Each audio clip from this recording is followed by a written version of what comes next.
এই মুহূর্তে বসুন্ধরা সিটির স্টার সিনেপ্লেক্সে রয়েছেন আমাদের সহকর্মী দেলোয়ার দোলন। আমরা বিস্তারিত জানবো তার কাছ থেকে। দোলন, পবিত্র ঈদুল আজহায় বেশ কয়েকটি সিনেমা মুক্তি পেয়েছে, আপনি তো বিকেল থেকে সিনেপ্লেক্সে আছেন। কোন সিনেমার টিকিট এখন পর্যন্ত সবচেয়ে বেশি বিক্রি হয়েছে, হাউসফুল শো যাচ্ছে জানাবেন, এবং দর্শকরা সিনেমা দেখে কি বলছেন?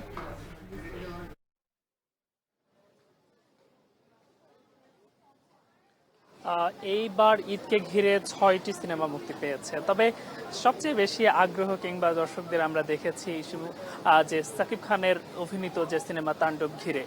যদি জানাই, এরই মধ্যে কিন্তু আজকের যে এর আগে কিন্তু সবগুলো টিকিট বিক্রি হয়ে গেছে। অন্যান্য সিনেমার ক্ষেত্রেও আমরা দেখেছি যে টিকিট যে পাচ্ছেন না তেমন অভিযোগ আমরা পেয়েছি। একই সঙ্গে জানিয়ে রাখতে চাই যে এবারই তাণ্ডব দিয়ে 12 বছর পর একসঙ্গে কাজ করলেন জয়া আহসান ও সাকিব খান। আরও যদি জানাই যে ঈদে অভিনেত্রীদের মধ্যে জয়া আহসানকে দেখা যাবে এবছর 2টি সিনেমায়, তাণ্ডব এবং উৎসবে। এছাড়াও টগর দিয়ে বড় পর্দায় অভিষেক হয়েছে নির্মাতা আলোক হাসানের। এছাড়াও যদি জানাই, প্রথমবার বাণিজ্যিক সিনেমায় নায়িকা হয়েছেন ছোট পর্দার আলোচিত 2 অভিনেত্রী, সাবিলা নূর তাণ্ডবের যিনি অভিনয় করেছেন, এছাড়া তাসনিয়া ফারিন যিনি ইনসাফে অভিনয় করেছেন। সব মিলিয়ে আমরা দেখেছি যে ঈদকে ঘিরে এমন আয়োজনে অনেকটাই বলা চলে যেন প্রাণ ফিরে পেয়েছে। বিশেষ করে যে দর্শনার্থী যারা রয়েছেন তাদের ভিড় আমরা দেখেছি। তারাও যেমনটা বলছেন যে তাণ্ডব বেশ তারা ভালো বলছেন। এছাড়াও যে ইনসাফ, যেটিকে বলা হচ্ছে যে 20টি সিনেমা হলে এবার একযোগে দেখা যাচ্ছে, এছাড়াও কিন্তু এশা মার্ডার, যেটি 9টি সিনেমা হল সহ টগর 10 থেকে 11টি সিনেমা হলে দেখা যাচ্ছে। এছাড়া আমরা যেমনটা বলছিলাম যে 6টি সিনেমা মধ্যে ঈদকে ঘিরে নীলচক্র, যেটি 9টি হলে দেখা যাচ্ছে।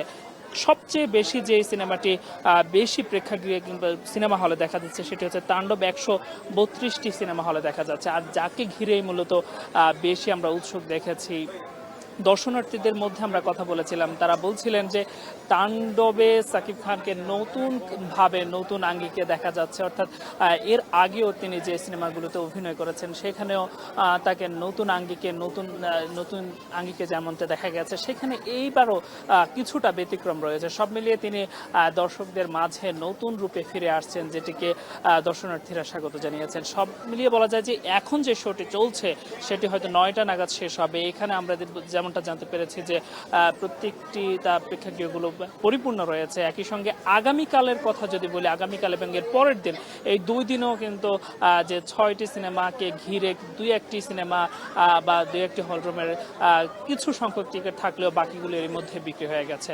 আমরা দর্শনার্থীদের বা যারা এসেছেন, পরিবার নিয়ে এসেছেন, এমন অনেককে আমরা পেয়েছি, তারা বলছেন যে সবগুলো সিনেমা নিয়ে তাদের রিভিউ অনেকটা ভালো। তবে জানিয়ে রাখি, এই যে 6টি সিনেমার মধ্যে ইনসাফ, যেটিকে বলা হচ্ছে এ গ্রেডের সিনেমা, যেটি বয়স্কদের জন্য শুধুমাত্র বলা হচ্ছে, বাকি সিনেমার